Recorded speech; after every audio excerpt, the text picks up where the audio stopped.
عائشہ کا شوہر معذور تھا اور ساس نندی اسے آئے روز میکے بھیج دیتی کہ پیسے لے کر آؤ، کیونکہ اس کا بھائی اسپین ہوتا تھا۔ 1 سال تو بھابھی پیسے دیتی رہی، لیکن پھر اس نے تنگ آ کر میکے آنے سے انکار کر دیا، اور جب عائشہ نے پیسے لانے سے انکار کیا تو ساس اور نندوں نے اس کو باندھ کر ٹانگیں توڑ دیں اور کہا کہ اب بھیک مانگ کر ہمیں کھلاؤ، اور وہ ساری رات درد سے تڑپتی رہی۔ ادھر بھائی کو عائشہ کے حالات کا علم ہوا تو وہ اس کے شوہر کو کاروبار بنا کر دینے کے لیے پاکستان آیا، اور اگلے ہی دن جب عائشہ کے گھر گیا تو سامنے کا منظر دیکھ کر اس کے قدموں تلے سے زمین نکل گئی۔ وہاں پر عائشہ ایک قبول صورت لڑکی تھی، زیادہ خوبصورت نہ تھی، اسی وجہ سے جو بھی اسے دیکھتا تھا ناک منہ چڑھانے لگتا تھا۔ حالانکہ گھر کے ہر کام میں طاقت تھی، لیکن لوگوں کو گورے رنگ کی لڑکیاں ہی پسند آتی ہیں، جن کے تیکھے نین نقش ہوتے ہیں، اور ان کے نین نقش بھدے تھے۔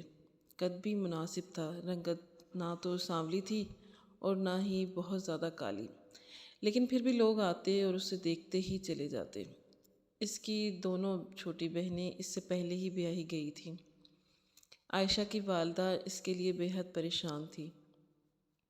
سب سے بڑا ایک بھائی تھا جو اسپین میں کام کرتا تھا، اور یہی کہتا تھا کہ جلد از جلد بہنوں کی ذمہ داریوں کو پورا کر دے۔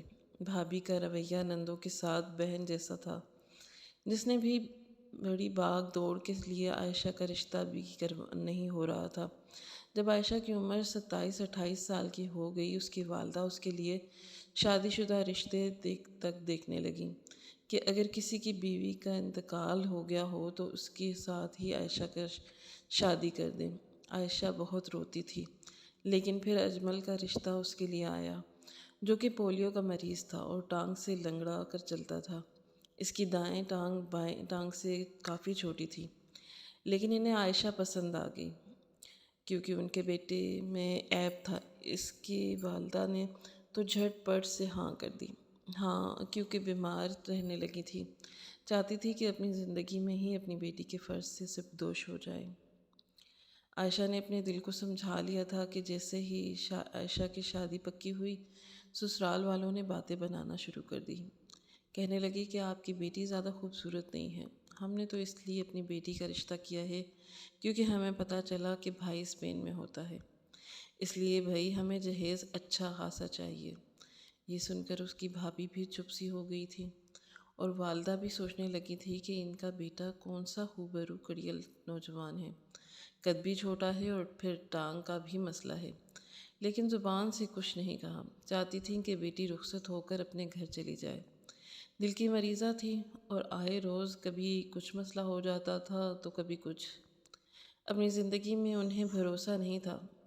عائشہ رخصت ہو کر سسرال آئی۔ بھائی نے اپنی طرف سے عائشہ کو ہر چیز دی تھی، کسی چیز کی کوئی کمی نہیں ہونے دی تھی، لیکن سسرال پہنچتے ہی ساس نے جہیز دیکھتے ہی ہر چیز میں 100 کیڑے نکالے تھے۔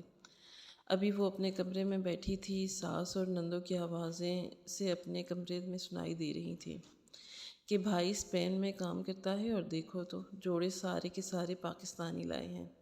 چلو ہمیں چھوڑو بھائی، ہم تو سسرال والے ہیں ٹھہرے، لیکن اجمل تو ان کا داماد ہے، اجمل کے کپڑے تو اچھے ہونے چاہیے تھے نا۔ کمرے میں بیٹھی عائشہ چپ چاپ ساری باتیں سن رہی تھی۔ جیسے ہی اجمل کمرے میں آیا تو اس کا موڈ کافی خراب تھا۔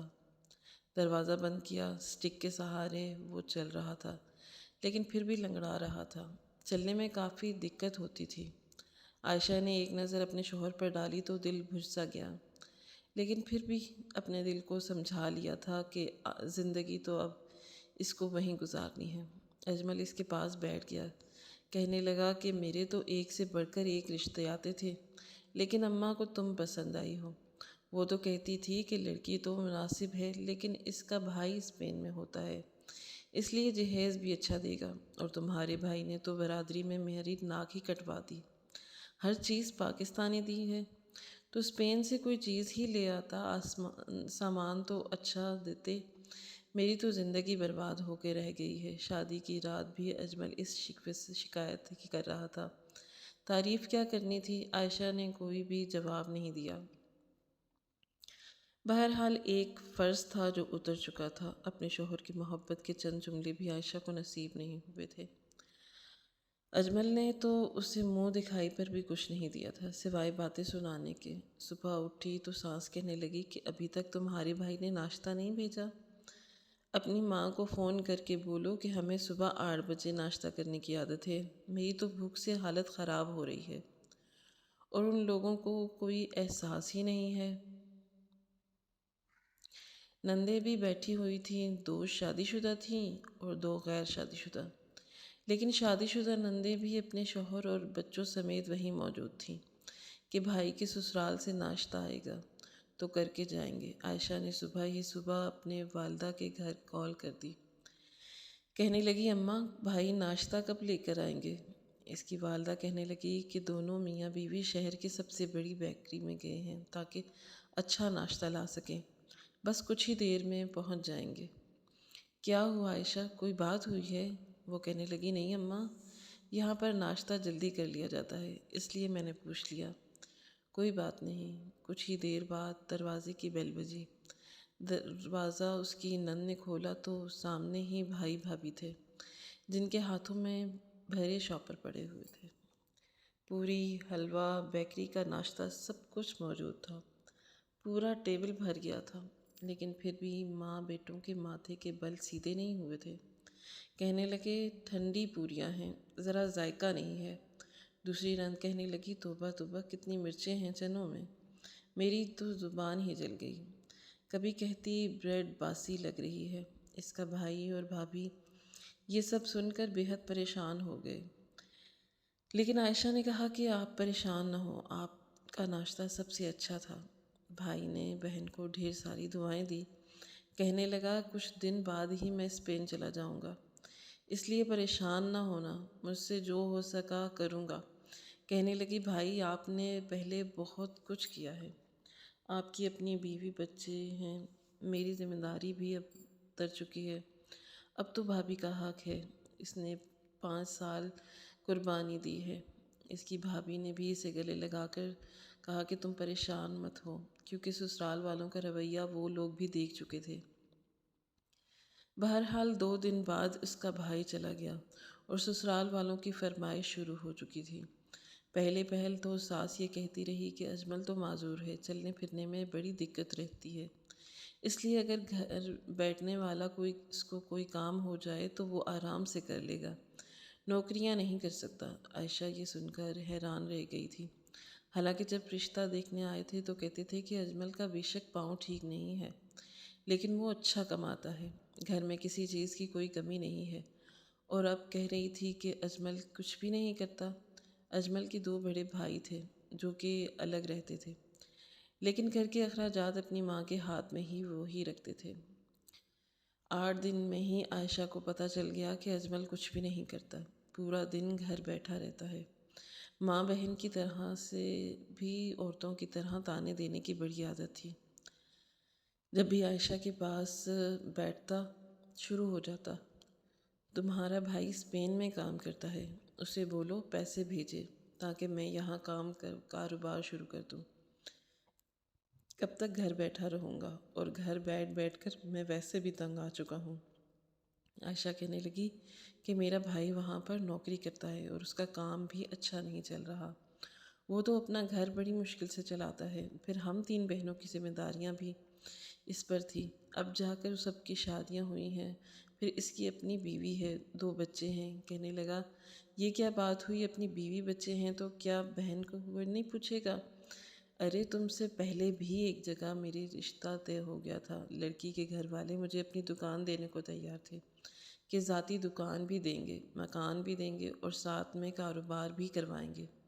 یہ میری ماں کو تم پسند آ گئی کہ اس کا بھائی اسپین کام کرتا ہے، تمہیں اس سے بڑھ کر کچھ دے گا۔ ارے بھائی اگر اتنی اوقات نہیں تھی تو ہمیں پہلے ہی بتا دیتے، ہمیں دھوکے میں کیوں رکھا؟ یہ بات سن کر عائشہ کا تو دماغ ہی گھوم کر رہ گیا۔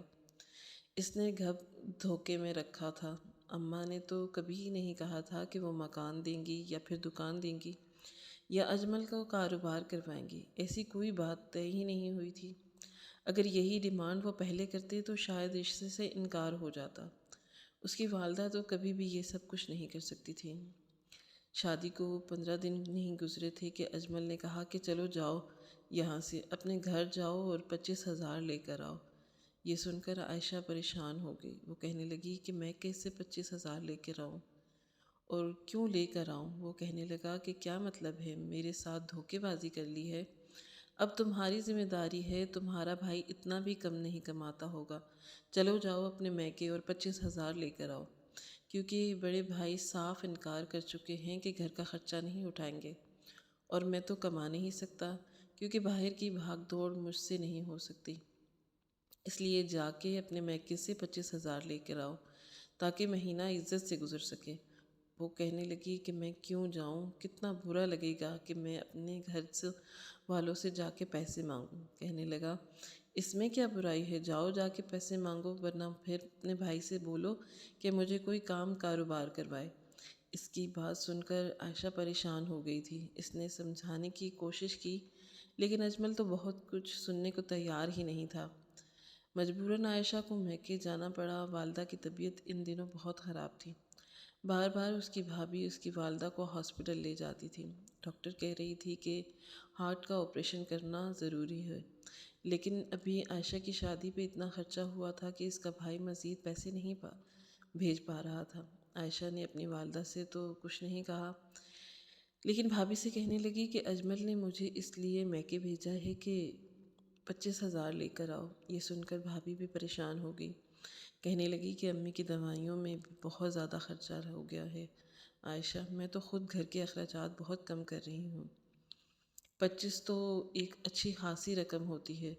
وہ رونے لگی، کہنے لگی میں اب کبھی بھی آپ سے نہ کہتی لیکن بے حد مجبور ہوں۔ ابھی وہ لوگ باتیں کر ہی رہے تھے کہ جب چھوٹا بھتیجا بھاگتا ہوا ان کے کمرے میں آیا، کہنے لگا کہ امی دادی ہل نہیں رہی ہیں۔ یہ سنا تھا کہ دونوں بھاگے دوڑے اپنی والدہ کے کمرے میں گئی۔ والدہ بھی انتقال کر چکی تھی۔ عائشہ اور اس کی بھابھی رونے لگیں۔ اس وقت بھائی بھی اسپین میں گیا ہی تھا، اسی لیے اسے چھٹی نہیں مل سکتی تھی۔ بھابھی کے بھائیوں نے ہی اماں کی تدفین کا انتظام بھی کیا تھا۔ ساس اور نندیں ہی آئی تھیں۔ اجمل نے تو آنے کی بھی زحمت نہیں کی تھی۔ لوگوں نے بڑی باتیں سنائی تھیں کہ تمہارا شوہر کیوں نہیں آیا، لیکن وہ کیا کہتی، لیکن نندیں بھی بڑی بس گھڑی دو گھڑی کے لیے آئیں، افسوس کیا اور چلی گئیں۔ واپس کسی نے بھی پلٹ کر نہیں دیکھا۔ بھائی وہاں پر پردیس میں رو رہا تھا، پریشان تھا، گھر میں ہی سوگواری کا ماحول تھا، اور اس ماحول میں بھی اجمل کا فون آ رہا تھا کہ پیسے لے کر آنا ورنہ میں کے ہی بیٹھی رہنا۔ عائشہ رونے لگی۔ ماں بھی جا چکی تھی، بس ایک بھابھی رہ گئی تھی، وہ بھی کب تک کر سکتی تھی۔ بہرحال جب اسے آئے ہوئے 20 دن گزر گئے تو اس کی بھابھی نے اپنے ہاتھ میں پہنی ہوئی انگوٹھی کو بیچا، اسے پیسے دے کر اور کہنے لگی کہ جاؤ اپنے سسرال جاؤ، لیکن دیکھو کوشش کرنا کہ دوبارہ وہ لوگ پیسے نہ مانگیں، یہ نہ ہو کہ انہیں عادت پڑ جائے۔ عائشہ کہنے لگی کہ میں پوری کوشش کروں گی۔ عائشہ یہ کہہ گئی۔ 25,000 دیکھ کر اجمل نے فوراً اس کے ہاتھ سے پیسے لیے اور گننے لگا۔ ساس کے ماتھے کے بل بھی ٹھیک ہو گئے تھے۔ کہنے لگا اماں ایسا کرو کہ بہنوں کو بلاؤ، آج بریانی بناتے ہیں۔ پھر عائشہ سے کہنے لگا کہ چلو جاؤ کچن میں، جا کے میری بہنوں کے لیے بریانی بناؤ، اور پورا کچن برتنوں سے بھرا پڑا ہے، سارے برتن دھو۔ بڑا آرام کر لیا تم نے میکے میں جا کر۔ وہ تو اجمل کا رویہ دیکھ کر حیران تھی۔ بہرحال وہ کچن میں چلی گئی۔ پورا کچن کباڑ خانہ لگ رہا تھا۔ برتن دھو کر کچن کو صاف صفائی کی، بریانی بنائی، نندیں بھی آ چکی تھیں۔ کھانا کھا کر آئس کریم کھائی اور پھر اپنے گھروں کو چلی گئیں۔ جو 2 نندیں گھر پر تھیں کسی کام کو ہاتھ نہیں لگاتی تھیں۔ آہستہ آہستہ سارے گھر کے کاموں کی ذمہ داری عائشہ پر آ گئی تھی، لیکن وہ کام کی عادی تھی، اس لیے فٹافٹ سارا کچھ کر لیتی تھی۔ اس کی ساس کو کبھی بھی اسے کچھ بھی بات کرنے کا یا طعنہ سنانے کا موقع نہیں ملا تھا۔ جیسے ہی مہینے کے 20 دن گزر گئے، اجمل کہنے لگا چلو بولو اپنے بھائی کو تمہیں مہینے کا خرچ بھیجے، 25,000 بھیج دے، ہم جیسے تیسے گزارا کر لیں گے۔ وہ کہنے لگی ابھی 20 دن پہلے میں 25,000 لائی تھی، میرا بھائی وہاں پر درختوں سے پیسے تو نہیں توڑتا، پھر اس کی اپنی فیملی ہے، میری تو ماں بھی اس دنیا میں نہیں رہی، میں کس منہ سے جا کر بھابھی سے آگے ہاتھ پھیلاؤں؟ وہ کہنے لگا، جس منہ سے تم یہاں آئی ہو اسی منہ سے جا کے مانگو۔ ارے اس منہ پہ تمہارا رشتہ تھوڑی ہو رہا تھا، یہ تو میں ہی تھا جو تم لوگوں میں باتوں میں آ گیا۔ جبھی تو تم سے پہلے تمہاری دونوں چھوٹی بہنوں کی شادی ہو گئی تھی۔ دیکھو، اگر تم اس گھر میں بسنا چاہتی ہو تو اپنے بھائی سے صاف صاف بات کرو کہ مجھے یہاں چھوٹی موٹی دکان لے کر دے اور کاروبار سیٹ کروا کر دے، تاکہ میں اپنے گھر کا سلسلہ چلا سکوں، کیونکہ چل پھر کر تو میں کوئی کام نہیں کر سکتا۔ وہ معذور ہونے کے باوجود یوں اکڑ کر دکھاتا تھا جیسے کہ خود بالکل ٹھیک ٹھاک ہو، اچھا خاصا کماتا ہو، سارا گھر چلاتا ہو، اور ساری برائیاں عائشہ میں ہی ہوں۔ عائشہ چپ ہو گئی، سمجھ نہیں پا رہی تھی کہ بھابھی سے کیسے بات کرے۔ بیچاری نے اپنے ہاتھ میں پہنی انگوٹھی تک تو بیچ دی تھی، اب وہ کیا بھیجتی؟ اس نے بھائی سے واٹس ایپ پر بات کی اور روتے ہوئے کہنے لگی کہ میرے سسرال والے کہتے ہیں کہ اجمل چل پھر کے کام نہیں کر سکتا، اگر اس کی دکان ہو گئی تو وہ بیٹھ کر روزگار کا سلسلہ چلائے گا۔ بھائی کہنے لگا، ابھی تو میں آیا ہوں، اور سچ پوچھو تو عائشہ میں اس وقت قرضے میں ڈوبا ہوا ہوں، تمہارے جہیز اور شادی کے چکر میں یہاں سے قرضہ لے کر گیا تھا، کچھ دوستوں سے اور کچھ کمپنی والوں سے، ابھی تو وہ بھی ٹھیک سے نہیں اترا، اور تمہاری شادی کا عرصہ ہی کتنا ہوا ہے، ابھی تو 2 ماہ بھی نہیں ہوئے۔ وہ کہنے لگی کہ میں کیا کروں بھائی، گھر کا نظام کیسے چلے گا؟ اس کا بھائی کہنے لگا، اچھا ایسا کرو، میں تمہاری بھابھی کے اکاؤنٹ میں یہاں سے کچھ پیسے بھیج دیتا ہوں۔ وہ کہنے لگی، کم سے کم بھی 25,000 بھیجیے گا۔ بھائی کہنے لگا، ٹھیک ہے، میں کوشش کرتا ہوں، لیکن اسے کہو کہ کہیں بیٹھنے والا کوئی کام ہی ڈھونڈ لے۔ اجمل رات کو ہی میرے پاس آیا تو پوچھنے لگا، تمہاری میکے میں بات ہوئی ہے؟ میں نے کہا، ہاں، کل میں میکے جاؤں گی تو 25,000 لے آؤں گی۔ یہ سن کر اجمل کا موڈ بالکل ٹھیک ہو گیا۔ 2-3 مہینے یوں ہی گزرے، جب عائشہ کی بھابھی نے بھی ماتھے پر بل ڈالنا شروع کر دیے کہ ہمارے اپنے ہی اتنے اخراجات ہیں، تم اپنے شوہر سے کیوں نہیں کہتی کہ وہ کوئی کام کاج کرے؟ اس سے اچھا تھا کہ ہم تمہاری شادی ہی نہ کرتے، کم سے کم 25,000 مہینے کا خرچہ تو نہیں تھا نا تمہارا۔ وہ بڑی مایوس ہو کر واپس آئی تھی، پھر اس نے سوچ لیا کہ کچھ بھی ہو جائے میں اپنے میکے والوں کے آگے کبھی ہاتھ نہیں پھیلاؤں گی۔ اس نے جب اپنے ساس اور شوہر سے یہ کہا کہ اب وہ اپنے میکے سے پیسے نہیں مانگے گی، اجمل یہاں تو خود کمائے یا اس کے بڑے بھائی یہ ذمہ داری سنبھالیں، میرا بھائی اور بھابھی کچھ نہیں دیں گے۔ یہ سننا تھا کہ نند بھی غصے میں بولی اور ساس بھی۔ اجمل بھی اسے مغلیات بکنے لگا، کہنے لگا کہ اگر وہ لوگ پیسے نہیں دیں گے تو ہم تمہارا حشر بگاڑ دیں گے۔ عائشہ کہنے لگی، جو کرنا ہے کر لو، لیکن اب میں اپنے بھائی کے سامنے ہاتھ نہیں پھیلاؤں گی۔ ساس اور نندوں نے عائشہ پر تشدد کرنا شروع کر دیا، اسے مارنے پیٹنے لگیں۔ عائشہ کو غصہ آنے لگا تھا، اس نے ساس اور نندوں کو پیچھے کیا اور کہنے لگی کہ ہر وقت آپ لوگوں کے طعنے سن سن کر اور مارے کھا کھا کر میں تھک چکی ہوں۔ آپ کا بیٹا اگر معذور تھا تو میری زندگی کیوں برباد کی؟ تب تو آپ نے بھی کہا تھا کہ اچھا کماتا ہے، اور وہ تو ایک پائی بھی نہیں کماتا، پورا دن گھر پر بیٹھا رہتا ہے، میری زندگی برباد کیوں کی؟ یہ سننا تھا کہ ساس کہنے لگی، اب تم میرے بیٹے کو معذور ہونے کا طعنہ دے گی، میں تیری دونوں ٹانگیں ہی توڑ دوں گی۔ پھر یہی ہوا، اس کو اتنا مارا کہ دونوں ٹانگیں بری طرح سے زخمی ہو گئیں کہ وہ چلنے میں بھی قاصر ہو گئی۔ پھر اسے پھٹے پرانے کپڑے پہنا کر کہنے لگیں کہ اگر تو بھائی سے پیسے نہیں مانگے گی تو بھیک مانگ کر ہمارا خرچہ پورا کرے گی۔ عائشہ کو باہر بھیک مانگنے کے لیے پھینکتے، وہ بیچاری گیٹ کے پاس بیٹھے پھٹے پرانے کپڑے اور اجڑے حلیے میں بیٹھی رہتی۔ بہت سے لوگ اس کی حالت پر رحم کھا کر اس سے پیسے دے جاتے۔ رات کو ساس اور نندیں اسے اندر لے آتی اور پیسے گننے لگتی۔ عائشہ کی تو زندگی جیسے برباد ہو کر رہ گئی تھی۔ وہیں کسی پڑوسی نے عائشہ کی یہ حالت دیکھی تو اس کی بھابھی کو بتایا، اور اس کی بھابھی نے اس کی بھائی سے کہا کہ اس کے سسرال والے تو عائشہ سے بھیک منگوانے لگے ہیں۔ بھائی نے جب یہ سنا تو پھر اس کا دل تڑپ کر رہ گیا، کہنے لگا کہ ایسا کرو، اجمل کو کوئی کاروبار کروا دیتا ہوں تاکہ میری بہن کی زندگی میں سکون آئے۔ قرضہ وہ اتار چکا تھا، پیسے جمع کیے اور پاکستان آ گیا تاکہ اجمل کو کوئی کاروبار کروا سکے۔ حالانکہ کچھ پیسے اس نے جمع کیے تھے اور کچھ اپنے دوستوں سے قرضہ ہی لیا تھا کہ آہستہ آہستہ اتار دے گا، لیکن جیسے ہی عائشہ کے گھر گیا تو سامنے کا منظر دیکھ کر اس کے ہوش اڑ گئے، کیونکہ اس کی ساس سوکھی روٹی پانی کے ساتھ عائشہ کو کھلا رہی تھی۔ عائشہ کے کپڑے جگہ جگہ سے پھٹے ہوئے تھے، چہرے پہ نیل کے نشانات تھے۔ اجڑی ہوئی حالت میں اپنی بہن کو دیکھ کر بھائی تو کا سینہ پھٹنے کو آیا تھا۔ اس کے بھائی کو دیکھ کر اجمل اور اس کی ساس حیران ہو گئی اور کہنے لگا، یہ کیا حال ہے آپ نے میری بہن کا؟ اجمل کہنے لگا کہ تمہیں اتنا ہی احساس ہے، تم مجھے کاروبار کروا دو تاکہ میرے حالات اچھے ہو جائیں۔ لیکن عائشہ کہنے لگی، نہیں بھائی، انہیں 1 روپیہ بھی مت دیجیے گا، یہ لالچی لوگ ہیں، ان کا پیٹ کبھی نہیں بھرے گا۔ وہ رو رہی تھی۔ اجمل عائشہ کو اپنے ساتھ گھر لے آیا۔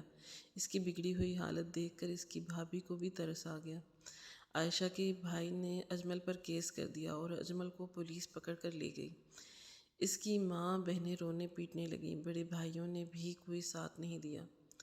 عائشہ نے اجمل سے خلا لے لی، کیونکہ ایسا شخص جو لالچی میں آ کر شادی کرے اور اپنی ڈیمانڈز ہی پوری کرواتا رہے، وہ کبھی بھی نہیں سدھر سکتا تھا، جسے حرام کی عادت پڑ چکی ہو۔ ایسے ہی بہانے تراشتا ہے اور کبھی بھی نہیں کماتا۔ عائشہ کا بھائی اگر اجمل کو کام کرواتا تو وہ چند دن میں ہی کرتا، سارا پیسہ کھا پی جاتا اور پھر عائشہ کو کہتا کہ وہ اپنے بھائی سے مانگے۔ جو شخص بیوی کے کپڑے پھاڑ کر، اس کے بال بکھیر کر اسے سڑک پر کھڑا کر دے کہ بھیک مانگو، اس شخص کی غیرت تو ویسے ہی مر چکی تھی، اس لیے وہ کبھی بھی اسے عزت اور تحفظ نہیں دیتا۔